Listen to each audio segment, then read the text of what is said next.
This is the first time you'll be able to get transparent gender pay gap data, not just on your employer, but everywhere you might think about working for.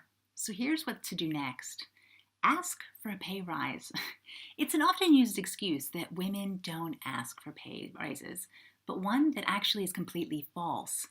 Evidence shows women do ask, but that men are 25% more likely to be successful when they ask for pay rises. So do what you've always done, keep asking, but this time maybe even use a bit of humor and internal data. So you could say, well, boss, in addition to all the great work I've been doing, given what our internal data is showing, this might be a great time for us to discuss my ambition and maybe a pay rise.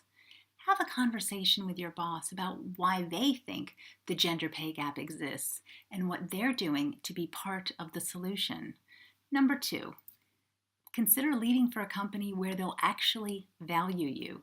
Now, many companies initially think the way to improve on gender balance is to simply poach women from other companies. Now, with our consultancy clients, I'd never advise this type of short-term thinking because it's the diversity equivalent of robbing Peter to pay Paul. And take it from me as someone who spends 20 years advising women on their careers and the companies that employ them. It sends a really demoralizing message to middle managers if the only way that they can get ahead is if they move. And how much would you expect from any demoralized workforce? However, if you are somebody who will move, you could potentially negotiate more in your package if your new employer feels that highly skilled women are thin on the ground. But be mindful, because this can actually be a poisoned chalice, because the company that relies on poaching women rather than promoting the great people they already have often doesn't have the best culture and may not be an ideal long-term fit for you.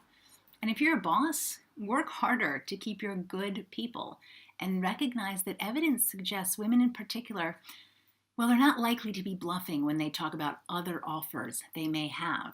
In my experience over the last 20 years, well, by the time women tell their bosses that they're leaving for greener pastures, they're not simply fishing for a counteroffer. They're ready to go.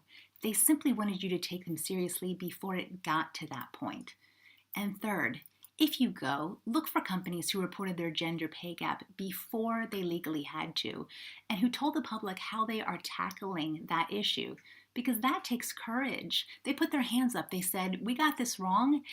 And if they told the media how they're going to rectify it, they are more likely to try to make amends in this era of social media transparency. Go for someplace where the gaps are smaller, or even a sector where they're better. In short, I hope those 3 reasons highlight why this is the perfect time to talk about pay gaps and your salary alone with your boss.